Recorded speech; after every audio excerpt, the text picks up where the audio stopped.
is there something you've tried this year that's surprised how it's actually paid dividends and helped you do something better in your stroke? Yeah, excelling more. Like during my swim, sometimes I like take a breath and hold when I was like swimming and try like get breath, exhale.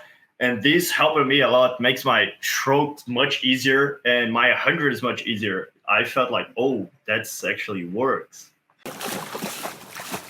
Welcome to this episode of Social Kick. I'm Dr. John Mullen, physical therapist, joined by Mr. Luke Paddington. Unfortunately, our third co-host, Brian Lundquist, is out on the slopes of Colorado enjoying some nice powder. But we are excited to have two super sophomores here from the University of Tennessee, Gui Santos, and I know I'll say this wrong, Martin Espernberger. Nice to have you guys. That wasn't bad.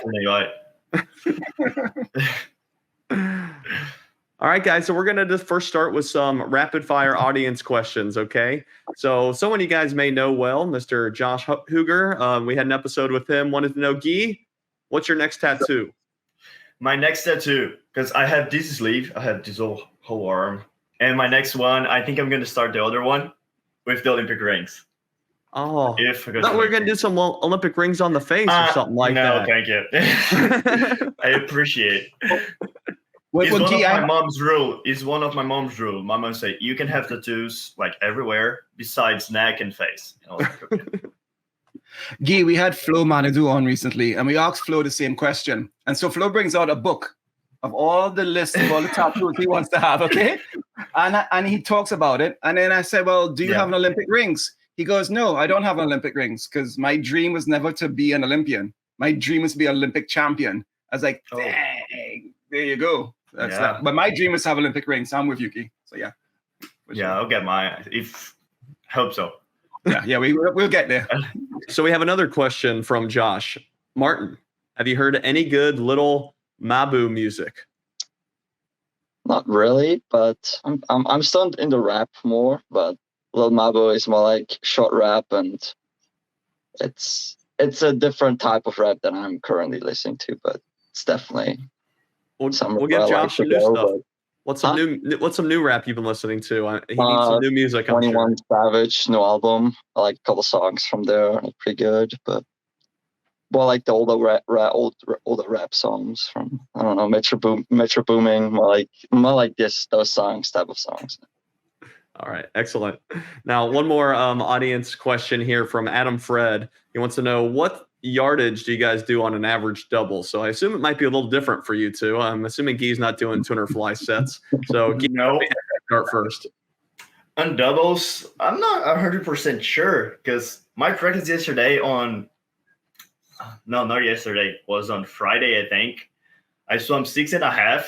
It's not like, for me, it's too much. I'm a sprinter, so. But I think it's around that, like 6-7K in a double. Can be that. Martin, how about yourself? So I would say, like, if it's a double, each practice is probably around, I don't know, 7-ish. Like, obviously depends like where we are in the season.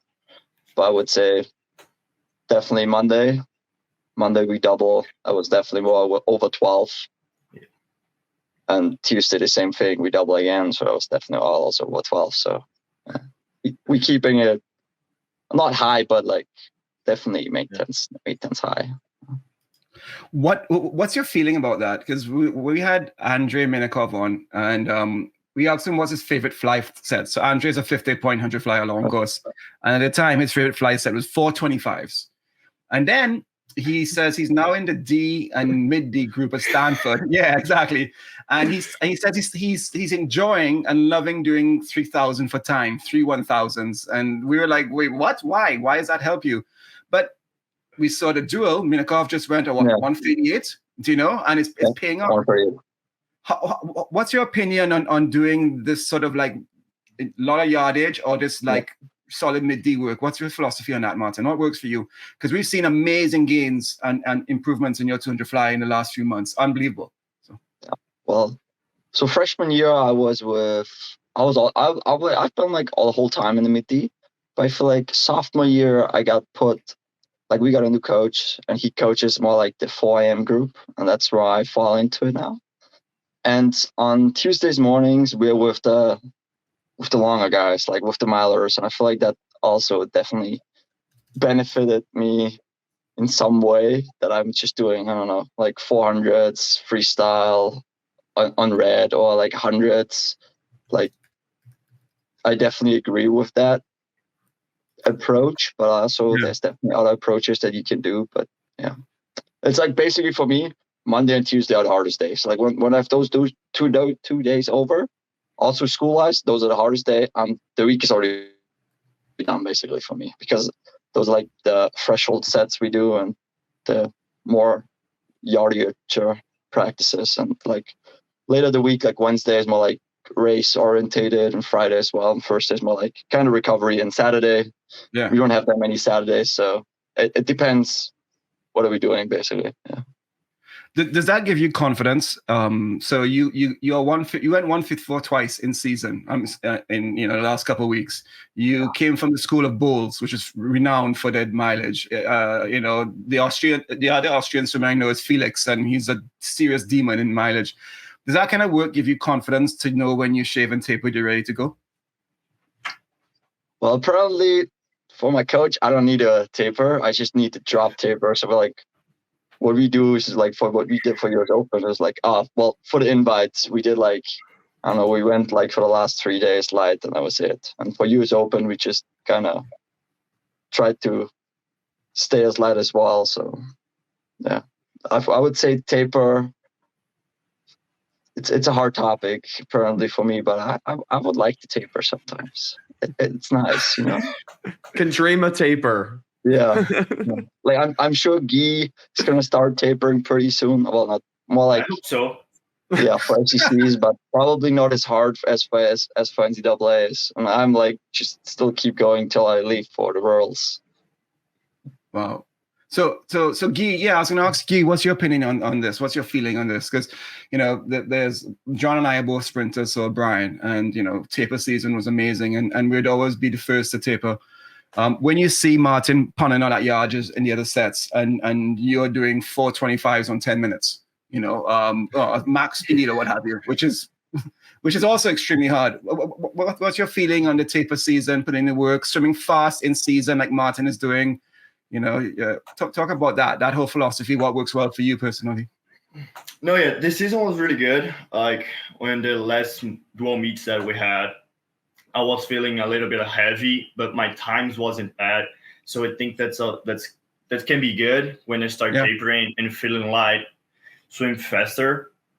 And it's really fun seeing like doing 4 200 fly, and I'm doing 16 25s in 5 minutes. But yeah, I'm excited to tapering because like all the dual meets that we had was really good. I felt good. Most of that I was feeling like really heavy. I didn't chafe or nothing, and I still had good times. So I'm excited for NCs and SECs to drop my time and do my best. I think I have good chances here, better than last year. Well, let's talk about that. So you guys just finished your last duel yesterday, it was senior day. You swept at LSU. Solid in season times for both you guys, but 42, and I think you went 142, Martin, right? And Georgia, I went 142. I went 143. 143. But you're setting yourself up for Feb 19th versus SECs and then NCs after that. Just talk about how you guys are feeling. Gui, you just started talking about you feel better this year than it last year. So Martin, go with you. How are you feeling now after a great Grand Prix meet in Knoxville? Solid training in your belt. How are you feeling for NCs? I would say definitely a lot more confident. Last year I got tied for 8th, had a swim off, got 9th, and then 16th. So that definitely stings a little bit, but I'm definitely ready to go. And also same thing with SECs, got 4th in the finals. Really close for the medal, but we still got some couple big points for the team. But it's definitely, the fire is still there. The sting is definitely there too. But how the season was, I definitely built a lot of confidence throughout the season. Also freshman year, knowing that I can go fast even though everything aches and hurts, so to say. What do you think it's going to be on your agenda? What individuals and is there 4x2 on your plate? Probably not. I probably would just do 2 fly, 1 fly. 2 fly, 1 fly. Yeah. Even at SECs, because I'm going to Worlds first and then That's right. come almost right away to SECs. So we have talked about scratching that 5 AM, that 5 free pre it really starts going. Yeah. How is going to Worlds affecting then your prep? Are you going to be? Is it a week difference, and you're going to extend your rest 1 more week? You're going to shave for Worlds in Doha. It's quite a travel to go to Doha, and acclimatize back. Just give us some insight on that a little bit. And Guy, if you're going to, I don't know if you're going as well, so we can go there. I'm not going. Okay. Yeah. So I leave February 6th. I would say till then we practice probably to like the end pretty hard, and then just keep it light from there and do like the drop taper type of thing, and then flying back probably just keeping it light, just getting that fatigue out from the travel, and just trying with the rooks done the last half a year, like more. I think it should be still a pretty good SEC performance, but like the main focus would be at Worlds, obviously. Then. All right. Well, we obviously wish you the best of luck at Worlds, but we have NCAAs and SECs coming up. Guy, we got some questions from Josh, but obviously he moved on to Cal Berkeley. Tell us about how the environment of the team is and what the overall team goals are that you guys have. Now it's been good. Yeah, we had some meetings about that. It's getting closer to SEC, so we got third last year, and we want better, and we have potential to get better. And you see, our focus is get top 5. We got top 10 last year. We got 7th, and the team's good. We have some good freshmen, and they're gonna improve so much our team. Like a lot of guys that change for freshmen to sophomore, like me, Martin. We also have Ryan that's improved his stroke, and we're feeling like more confident and can be much better in the last year. So I think would be like really good fun to watch, and I think some guys can impress. Tennessee had a terrible tragedy just happened this summer. How has that bring your team together and look out for each other, and how maybe there's somebody in the team who stepped up and has been leading? How's that brought the team together? So I would say definitely brought the team together with that tragic incident that we had with Matt's son, and I would say everybody stepped up the game just to make Matt's job easy in some way. That's like unimaginable what he's still going through. Like it's not like what he went through. You will never, in my opinion, you will never get over something like that, and that's just really really sad. And I would say the team is probably definitely trying its best to help him out, make his life easy in any way possible. Yeah, one of the things that we talked about this was like when he came back to give practice, he was like, let's try and make his life easier as possible here and like happier, because like he's been a really hard time in his life. And here we want to be happy with us, and was one of our focus when he was with us. So what does that mean, make his life easier? When I hear that, I think that could go a lot of different ways. But I guess what as a team did you guys get together and chat about to try to do that is maybe different to make his life easier? I would say just taking initiative of doing like the practice, holding each other accountable, so he doesn't have to like give us like talks that we could do better. Like in some ways, just like be on our best and just be also here for him. Who are the leaders on the team? Who are the ones who maybe speak loudest, either in their words or in their actions? By dropping an amazing practice or time, or speak up and tell you something. Who are the leaders in Tennessee? I have some. I call Narvin. We have JJ, Joseph Jordan, Jacob McDouble, McDonald's. I think they are both seniors, so I think the seniors, they have like more time here. They know more and they can explain for us more. So they speak louder and everybody here. So I think this 3 for me is the guys. I would totally agree with Guy. I feel like the seniors are definitely like Rafael. He's from Peru. Yeah. He just dropped a really good 1,000 time. I would say he's definitely also a leader, stepping up his game. Then Joey Tepper, who also swims the mile. Like I spend a lot of time with those distance guys occasionally, so I would say they're definitely vocal leaders. But also the juniors. I feel like also the juniors are like, stepping up the game. Like Jordan Crooks and Turkey is getting a lot of insight from him, and just I would say everybody is doing his job. I'm sure it can't be easy for the freshmen to come into such an environment when it just happened, and they did a phenomenal job as well. Yeah, often it's the small things that we don't see, only a teammate sees. It's not always the 17.50 freestyle. It's the guy who went 20 points, but you knew he's hurting. He had a twisted ankle. He still stepped up and got to the points, which we don't know about, right? And things like that. So that's kudos.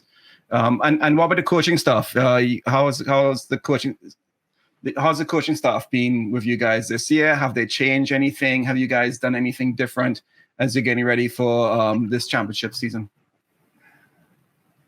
I think for you, Martin, change it more than me. Yeah. So we got a new coach, Caleb.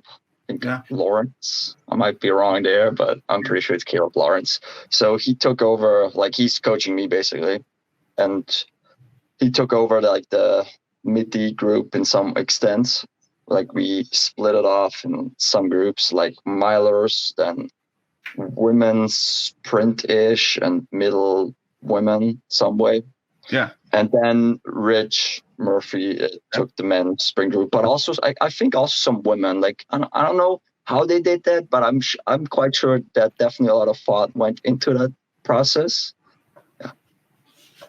Totally. And Matt is like jumping around in practices. Yeah, sure. Like he's like everywhere, so to say. All right, so next we're going to get into learning a little bit more about the Tennessee even further, the team. So we're going to get into some team personalities, and then we'll talk about some fun NCAA predictions here, okay? So, Guy, who would you say is the class clown on the team? I think it'd be me. All right, Martin, who's the class clown? Do you agree with this? We definitely have a couple guys. I would say definitely Guy could be up there. I just go on the safe side. I would say Guy. Yeah, not to upset anybody. Who else? Who else can be? I don't know. I think that could be pretty funny too sometimes. Nikolai can be one. Nikolai. Yeah, definitely. I changed my Nikolai. Nikolai. Who else? I feel like JJ. JJ, yeah. JJ could be also one of them.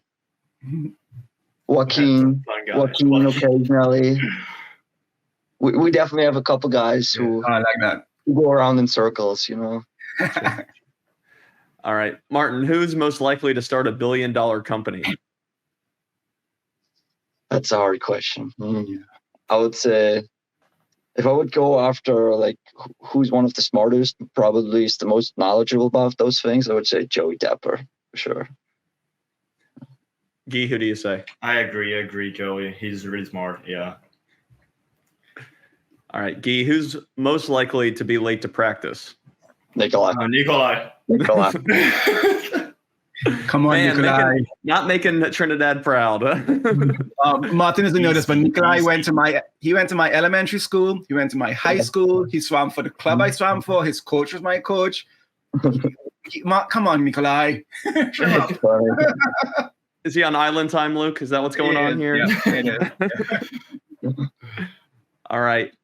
Guy, who's most likely to surprise us this year at SECs and NCAAs? Martin. From your team.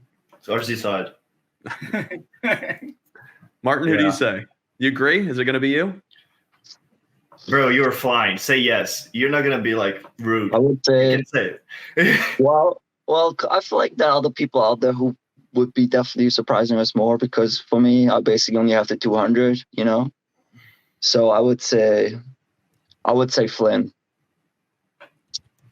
our breaststroker. I'm sure, like, when he's rested and all ready to go up, he definitely is gonna pop off sometime, because apparently, what he says, he's not such a dual meet swimmer, but he did a pretty good performance in Georgia with the relay, which sadly got disqualified because he left early. But I think there's definitely gonna be there something that we did not expect to see. Martin, what was your best time in 200 fly a year ago, long course? Long course? 159. And what was it? What's your best time right now? What's your best time right now? 154. Were you fully rested? Were you rested, tapered, shaved for 154? No. Did you do it twice in a month? Kinda, yeah. Okay, enough said. Next question.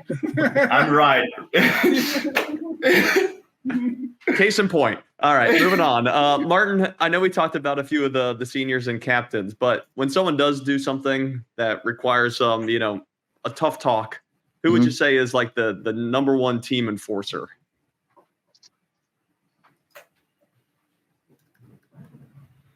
Tough talk.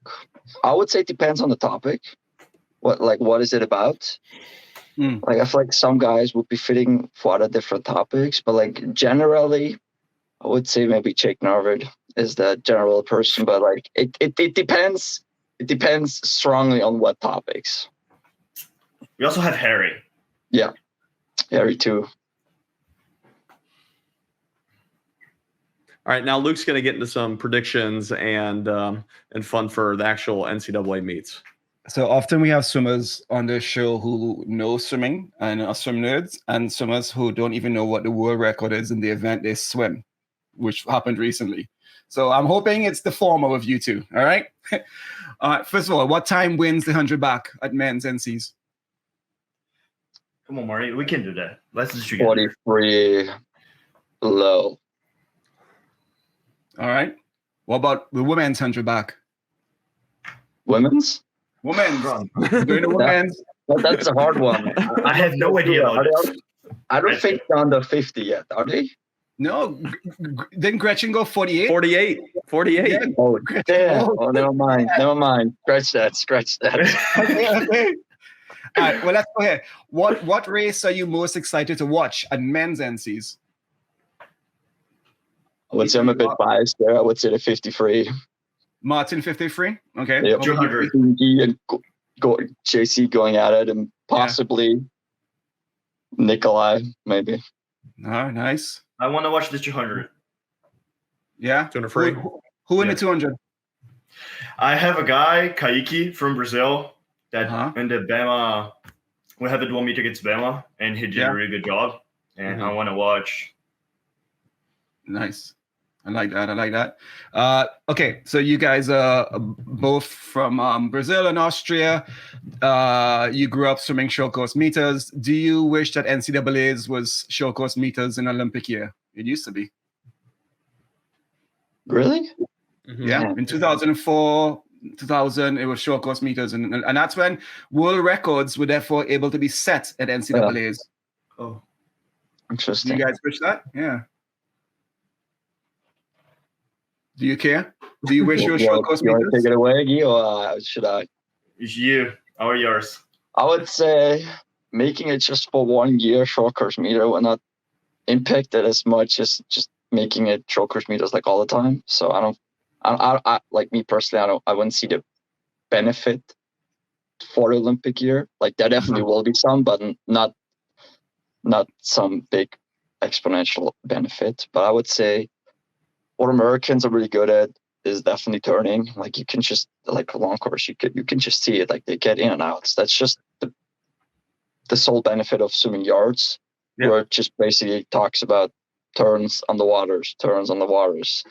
So I would say keep it the same way it is. It's obviously working, and those extra, how many 3 meters? I don't think they make the world go crazy or like drop insane times at long course like in the Olympics. So I would say just keep it the same way. Gui? No, yeah. I'm gonna agree with Martin. Yeah. I think like yards is almost the same thing. It's just something I think it's not gonna make a lot of difference if we change 3 meters.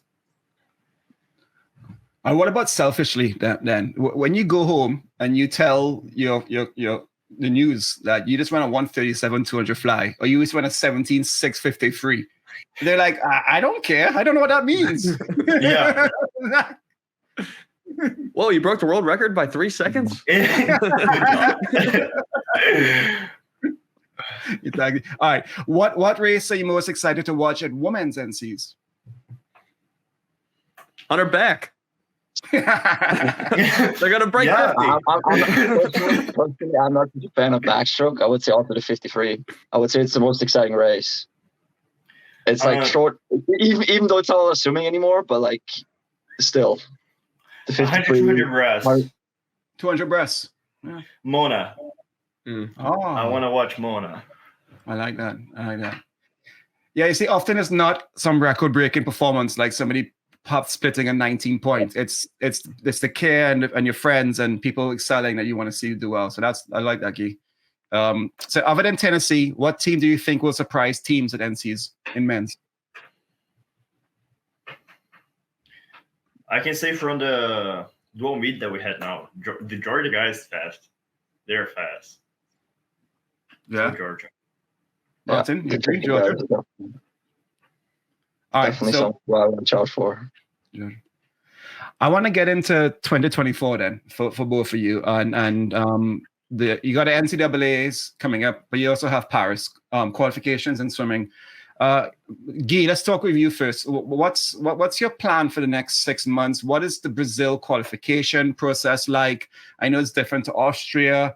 What's your macro cycles idea of qualifying for the Olympics, but also excelling at NCs? Oh yeah, okay. In Brazil, we have trials. So our trials would be May.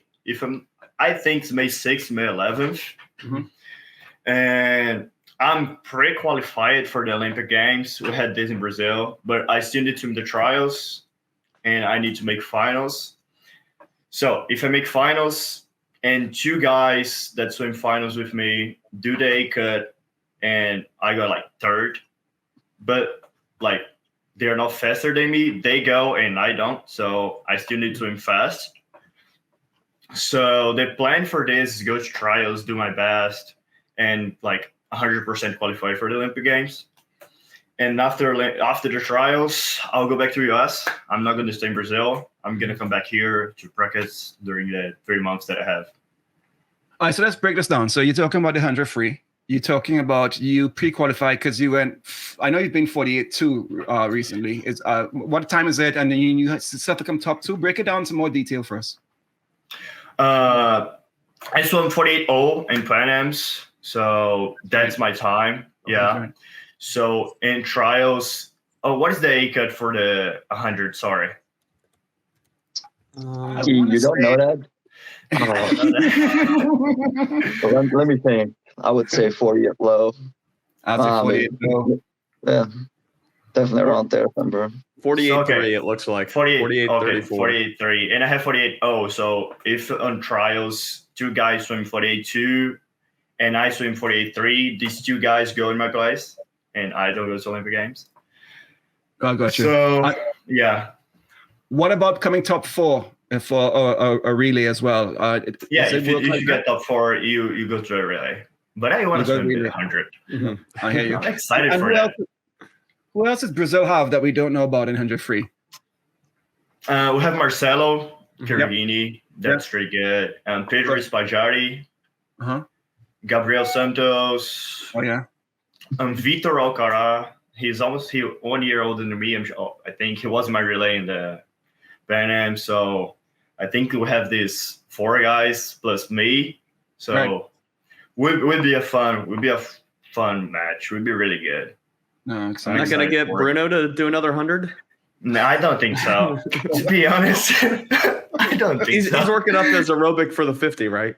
Yeah. No. But Bruno's a stud, man. We love him. And then Martin, for you. So you hit the A cut at US Open, right? You went on it. Well done. Congrats. So now do you all have trials, or you just have to hope that nobody else in Austria will go under the A cut? Oh, no, 2 other people don't go to the Inter. What's going on? When do you get ratified and on the team officially? Well, if I don't injure myself and none of those like 2 guys would suddenly pop out, basically. Yes. Yeah. There we go. Okay, great. Well, congratulations, and I hope that works out really well. That'd be fantastic. And what's your plan in terms of you're gonna come back from it? You're gonna finish NCs, and you're just gonna go right up until July 31st with your training. What's your idea right now, macro cycle? Actually, the flight's already booked to back home. I fly back home like on I think July 8th, and then just spend time back home. We have, I'm not quite sure what's it called. Like we get all the equipments, and like we have a couple meetings there, like with the Olympic Austrian team, and then just staying back home, get acclimated with the time difference that we have here in America. But otherwise, the plan is just to stay till the July 8th here in Oxford. So I really hope that what I'm going to do is accurate. So this is it. Just so is this everyone knows, home? Luke's pulling up a photo. Is this home? Yep. Yeah. Sorry. I exactly know what it is actually. Yeah. So I had the joy of going to Linz, Austria a few years ago for a film shoot, and I loved it. But one thing I did not find in Linz, Austria, was a pool. So talk to me about swimming in Linz and training back there. Go ahead. What's swimming like out there in Linz? I think you looked them the wrong way. So Austria does not have a lot of the long course pools. Like if the long course, they are like not privately owned, so to say. No, they are. Actually, I'm not quite sure how that exactly works. But like in Austria, we have it's the Olympic Center State facility where you're like only allowed to train if you're like a part of the state swim club, so to say. And that's where I'm going to train there. And you're going to train by yourself with your club coach? Is that I probably we have I will train with 2 other guys who also one has the Olympic A cut and 100 fly. Okay. The other one is definitely trying for the 100 breaststroke, maybe 2 IM. But I will keep doing my own thing with my coaches here in Tennessee. Okay, great. Now, circling back to yards and NCAAs, Martin mentioned the 50 free, one race he was looking to see with, Jordan Crooks, Gui, maybe Nikolai. Gui, could you talk us a little bit more about the sprint group and what that training environment is like and how some of the practices are going? We basically changed our coach. Some part of the sprint groups training with Rich. Okay. So, and me and JC sometimes we practice with Matt in different time. Mm-hmm. But the sprint group's really good. We have these 3 guys. I think the focus for me is me, JC, and Nikolai with really good chance. We didn't see Nikolai swim like tapering and shave yet.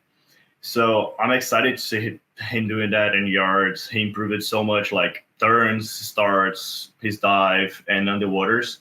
So will be fun to watch. I hope he got like A final. It's going to be really good for us. Swim like 3 guys in the A final, and that's going to be awesome. And 53 is like a really quick event. It's just the details, so everything can happen. I'm excited, but the most event that I'm excited to swim is the 100. But I think the 50 would be nice. You mentioned Nikolai Blackman, for everyone that's listening. He's improved his underwaters and starts quite a bit. Tell us about some of the things you guys do with starts and turns and underwaters that that are really improving. I know, Matt Kretich always has some interesting ideas on, the top arm breakout on backstroke. I think it was Tennessee that was the first team that did the step over start for the relay starts using the fins there. So he's always very innovative on a lot of these details. So I'd love to learn more about those different things in those training groups.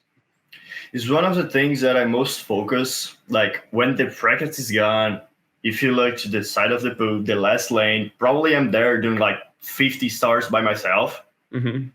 And some guys like Nikolai, he's like, hey, can I join you? And I was like, yeah, of course. And we do together. I give him some types. I watch some starts. I watch him learning something that I can do in my start. And we do a lot of things together. Me, him, and JC. It's a really good trio. We learn with each other all the time. Like JC, he's an amazing sprinter in short course meters and with amazing underwater. So I always learn with him. So it's really nice, this sprint group. We are always together. And like last week, we did a practice with Sud. Was 16:25 from a relay start that we said about the relay start now. And it was really good. We like racing each other all the time and was nice. Guy, what's your strength? What does Jordan and Nikolai look to you for when you teach them? What's your strength and how do you continue pushing that? Oh, it's a really impressive thing that I didn't know. JC really likes my start. He's like, when we're doing starts together, he's like, go first. I want to watch and like see how. And one of these days, this last week, he did a start and he felt like really clean. And he came to me and Matt said, oh, I felt like Guy. And I was like, okay, that's good to know. What is it that you think he's watching off of your start? I don't know. It's a really good question. Because I know, like, when I watch him start, his back feet goes too high. And I said, bro, try bring like not too high. And he changed a little bit his start on this semester. But it's really good. I think he's also watched, like, they always said, like, the swim team for men said, like my part in the top of the water is really good and it's really fast. So it's really good racing with JC in long course because the wall is not too close. So I have more time to swim. So he got a little further on the waters and I'm going catching him swimming. So I think my start, they said it's really good and the top of the water. Martin, is there anything from Guy's start that you would like to implement in your own start, even for your two fly? Everything. Just give it to me. Come on, we swam together next to each other yesterday. Her fly. He gaps me almost the whole body length off the start, first 25. It's just a different caliber. But do you look over and say, "Oh, I didn't realize they go like this, as opposed to like this on the start," or do you look at Jordan's underwater and say, "You know what, Jordan really pushes a lot more from his sternum than I do. I'm going to do that for my underwaters, especially my seventh turn." Is there anything from the sprinters you pick up and you apply to your two fly? I know it's weird, but sometimes there is, right? Definitely, but it's really hard because it's like a different swimming. The sprinters is like a lot of anaerobic energy, and two flies a lot of aerobic. So the kick will definitely look different than underwater kicked from Jordan or from Guy. But I love watching both of them race, and I think, that's how you're supposed to do it. Like turns are like interesting. Well, what do you do in practice that shows in your racing? I mean, like Leon, Marchand, he always does, I think, 7 kicks off every wall in every single yard of every practice, right? And we see that now in his two flies, 4IM, etc. Is there something that you continue really like proud of and you work on, and that's your strength and you've seen improvements and it's helped your two fly? I wouldn't say it's not yet my strength, but also the underwaters. I'm like trying to hit 6 kicks. I cannot say it to fullest confident of every wall, but the majority of the walls, or when we do fly specific stuff, I'm trying to hit those 6 kicks, and the first stroke, no breath. That's just a no-brainer for me. That no breath, the first stroke, and just hitting those underwaters. That's just my main goal, to turn it into a strength.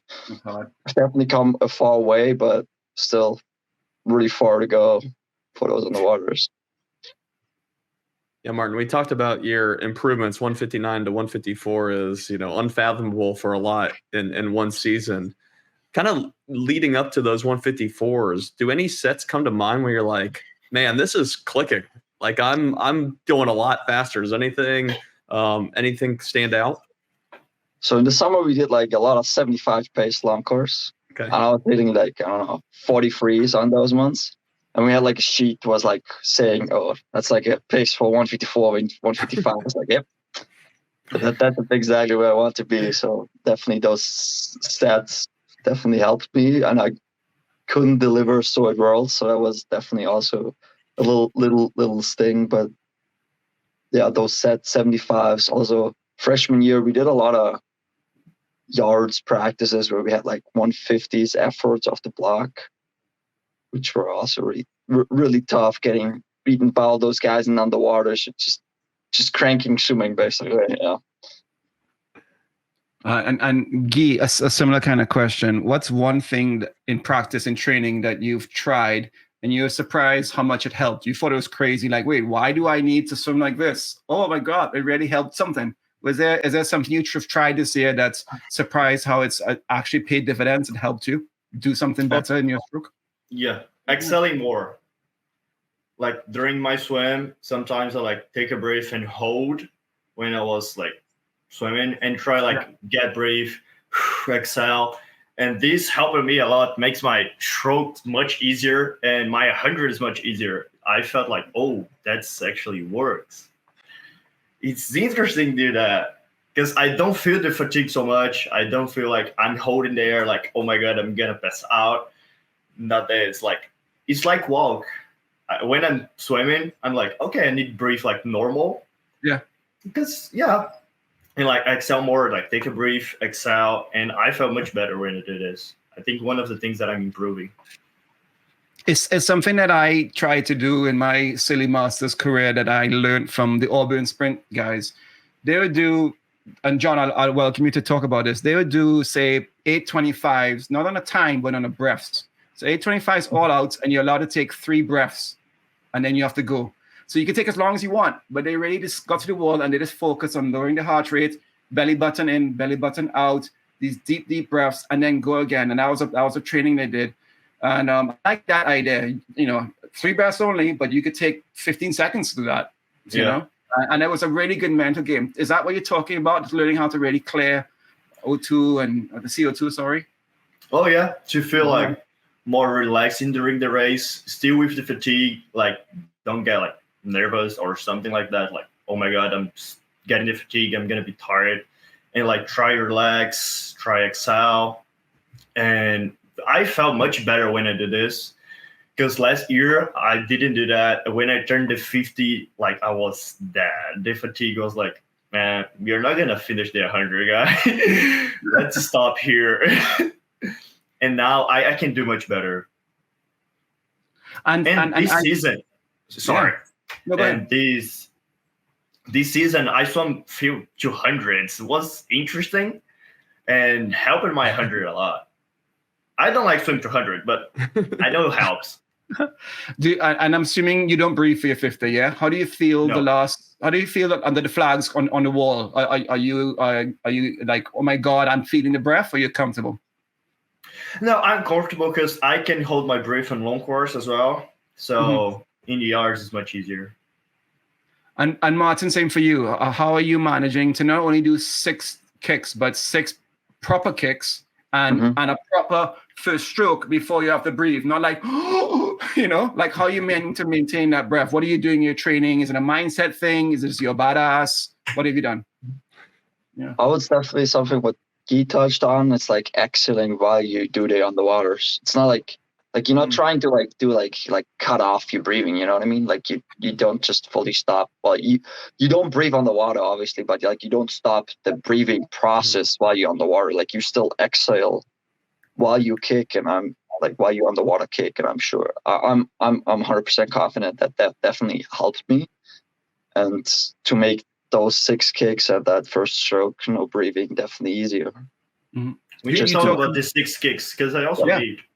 Just to maintain like the rhythm that you have during the swimming, because you're not supposed to it's like you breathe constantly like you're doing swimming. Like it's like almost like on land you have a pause obviously, but like that's what you're trying to maintain while you swim as well. Not just like this exhale and then there's quick intake and then you hold for like a certain amount of time again. Okay, 200 flyer and 50 freestyler. Talk to us about what you each, I'm going to start with you, Martin, what you focus on your underwater kick. Because Martin, you hinted that's different. It's a power kick versus more of a fluid kick. So what do you focus on? Where do you press? Do you press sternum? Do you press your chin? Do you just think about rippling through to your hips? And then Gui, I'll come to you afterwards. But what do you focus on to really get your 200 fly in the waters smooth? So you mean the underwaters or like the fly? No, sorry, just the underwaters. Just coming off the water. Underwaters, yeah. Yeah. So I think about like moving my hips with my core, imagine you have like through your belly button you have like a string. That's where I'm trying to pull and like kick back, and it's just letting the foot and the leg do the same. Just keep going with it, keeping it smooth, but also putting some strength behind it. Short and fast or big? I would say in the middle. I wouldn't say they're not big, but also not fast somewhat. Yeah. And how deep do you go under? Do you go down and then come up, or you just push off and go straight? I would say definitely a bit down, but not too deep. Yeah. Because if the deeper you go, the further you travel, and the more you swim essentially. So yeah. What about you, Gui? To talk about what you work on, and is there a difference between the underwaters for the dive and the underwater coming off the turn? Oh yeah, like from the dive, my underwater, of course, much better because you're not tired. But one of the things that I talk a lot with Matt is my underwater tempo. It's not too quick. My underwater is really big. Like in the last 2 underwaters that I take, before the exit, it's like really big and really slow. I need to improve that so much. Thank you, Marty. You're great.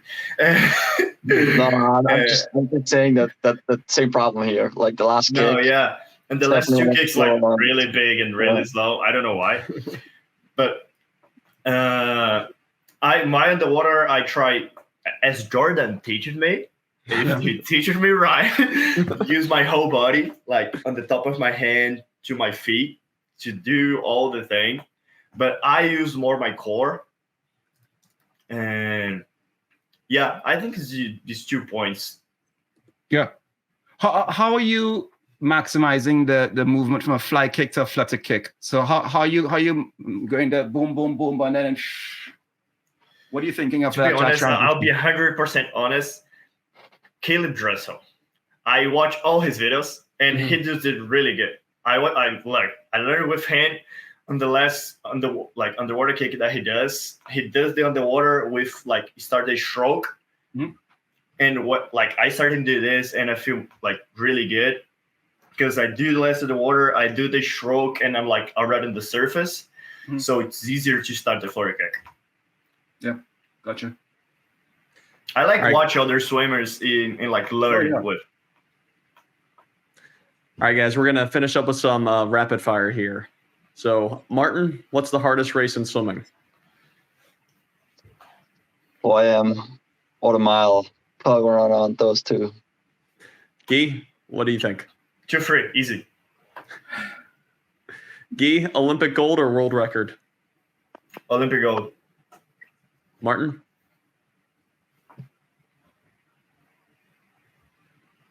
Martin, Olympic gold or world record?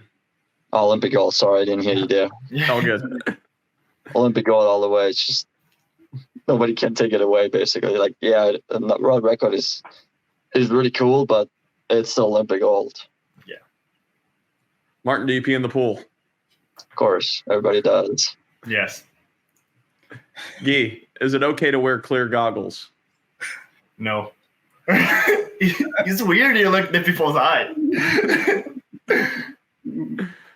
Martin, do you touch the wall with 2 hands always in butterfly sets? No. I definitely had a couple dual meets where I did not touch the second hands and did not get disqualified. It just happens sometimes. Martin, have you ever cried during a swim practice? I have not. I would definitely not. Actually, I definitely was close, but I've not came so far yet. All right. We had an audience question from Kanu Han WLF. Martin, what's the winning time prediction in Paris for the 50 free, since you're a 50 free fan? 50 free. definitely 21 low. Yeah. Yeah. Definitely around there. To get exact, 21. I would say 0.1. Nice. Is it a Cayman guy, a Brazilian guy, an Aussie guy, French guy? That's too much. Yeah. It's, All right. I would say 50 freestyle is like every event is really day dependable. Like getting the details right, as Guy talked about. That's just like if you have a bad start, it's like game over. Yeah. Essentially 50. Like it's almost impossible to come back from that. So it's really race depending. Guy, what's the winning time in the tuner fly in Paris? Come on, Martin. I think 150. I would say it depends. It depends if Milak is swimming. Yeah. Yep. Obviously. Yeah. So what'd you say, Guy? What? I don't know. I'm not too up in the too fly, but as Martin swim 154, not tapering, non-shave. Definitely faster than that, Guy. Let's go, bro. 151. Nice. Okay. That'd be nice. Martin, if you had a dream NIL deal, who would it be with? Any brand? Any brand. I would say Nike. Nice. Guy? Yeah, Nike. I'm wearing Nike today. It's Yeah. Tennessee. Oh, nice. Well, Tennessee is Nike. I just love Tennessee. No, I don't. I love Tennessee, but I also love Nike. I'd say. Guy, what's one set you won't miss when you retire from swimming? I won't miss That you will not miss. 4.5 for a dive. Like on what interval, you know, you gotta get out of the water, your heart rate's 180. Is that it? Yeah, with a big interval, go fast. Martin, how about you? What's one set you won't miss? Anything related with hundreds, like freestyle threshold sets. What comes to mind is like 2100s, 2 red, 1 white. On like long course would be like 120 yards, maybe 115, 110. I definitely will not miss those sets. Yeah. Martin, what's one swimmer of all time, like an all-time flyer that you try to emulate when you swim? I would say that's a really classic answer. It's going to be Michael Phelps. Yeah. It's like the main most prestigious 2 flyer that you have out there so far.